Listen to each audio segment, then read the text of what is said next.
operation. It's a party rules-making procedure, and that's what we have to live with. Now, Michigan moving forward, going early, what does that mean for Michigan?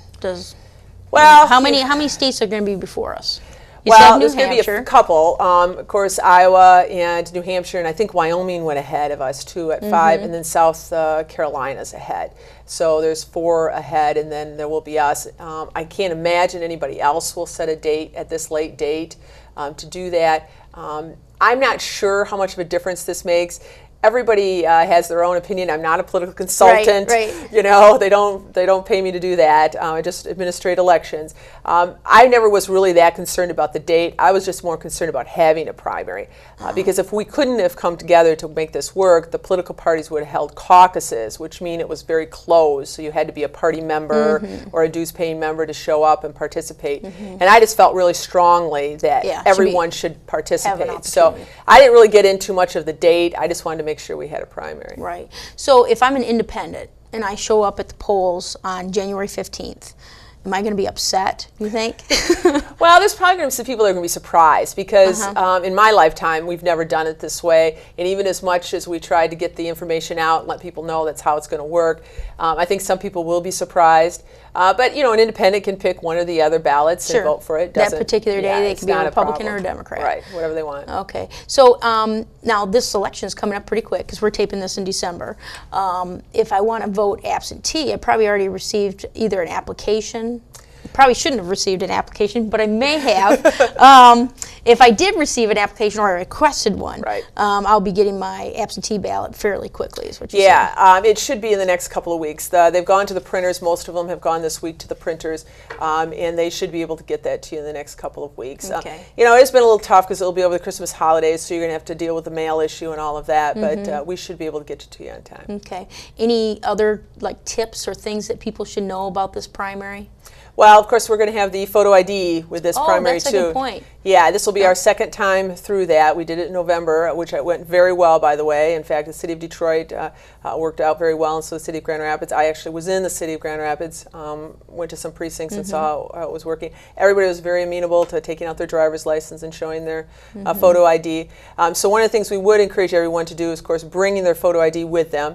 If they don't have one, I remind everyone you can get a state ID for $10. It's not that big of a deal. Just come into our branch office. We'll get you one.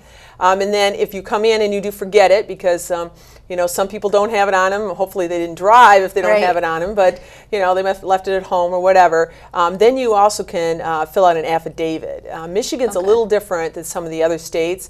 If you don't show up with your photo ID, you tell the clerk you don't have it. They'll give you an affidavit. You just sign that to say you are Terri Lynn Land. You live in Byron Center, Michigan.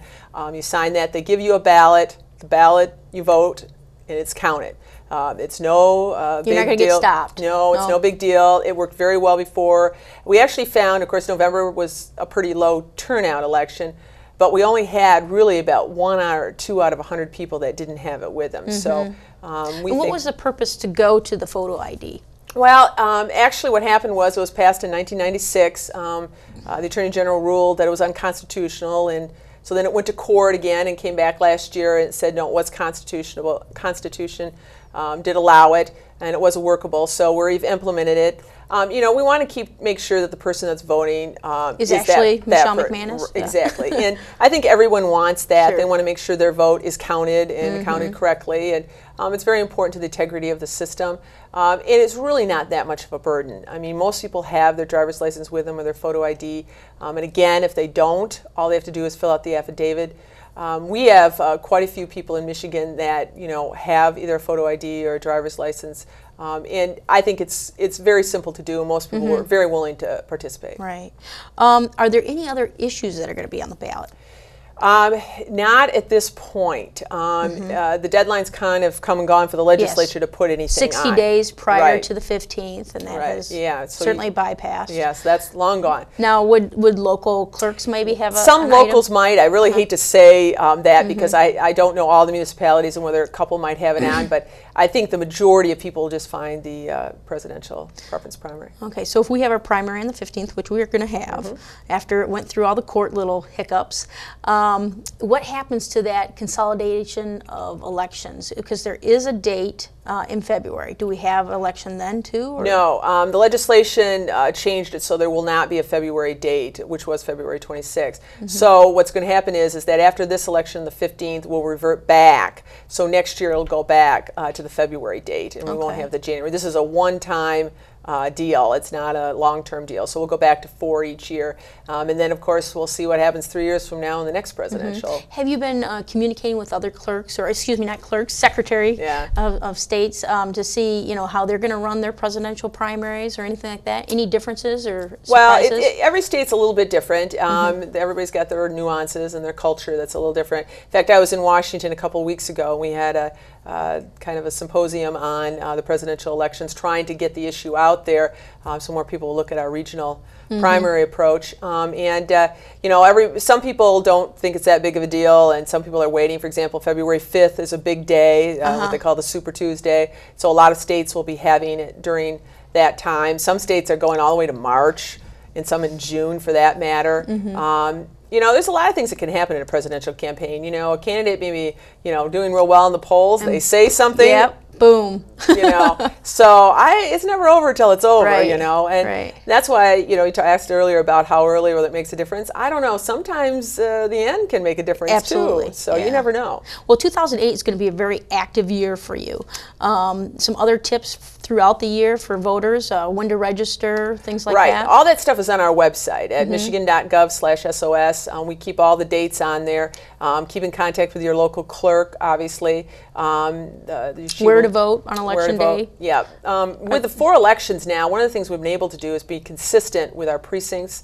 And that was the key issue that we wanted to do with consolidated elections. So hopefully you will have the same precinct each time you vote. That was one of the reasons we went to that. And the presidential primary, big deal, but certainly the November election will be a big turnout.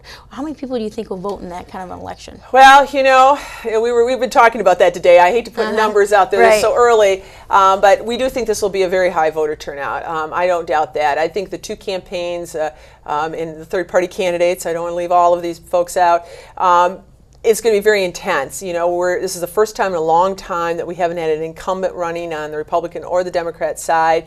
So there's going to be a lot of interest in the election. I think people are going to be working hard out there. And of course, we have all these new folks like 527s, all these new outside auxiliary groups that are getting involved. People might not understand what a 527 is. Can you briefly maybe just touch on that? Yeah, after McCain. Kind of exciting. Yeah. Nerve-wracking. Yeah, nerve-wracking too. What happened after McCain-Feingold passed, which changed how they finance federal campaigns, it really limited candidates. And so I think a lot of people thought, well, great, you've limited money. Well, and what really happened was the money just went outside. And under an IRS rule called 527, and that's why they call those groups that, it allows people to get together to raise money outside of the campaign and spend it basically on influencing elections. And some of these groups are like MoveOn.org is one of the big ones. There's other groups out there too. And they have really been out there hitting hard with TV ads, with grassroots organizations. And it's just been a new phenomenon in politics that we've never really had to deal with before. I mean, I've always dealt with the political parties, and with the political parties, they always know there's another day. So you can negotiate with them, you can work with them, and if somebody kind of crosses the line, you have that ability to get them together. But with the 527s, they come in, they come out, they really don't care about your state, and they're gone. Yeah. Well, hopefully we can work on some of that and have a little more accountability for those groups. Right. That would be great. Well, we're running short on time, and I just want to thank you for all the information. And if you want to leave one thought with the citizens out there, what would that be? Well, I'll tell them to get registered and participate, and I think this January 15th election is going to be an opportunity to change the course of America, so participate. Absolutely. Well, thank you, Terri. Thank you for what a great job you do, and thank you, viewers, for listening today, and hope to see you next month. Thanks again.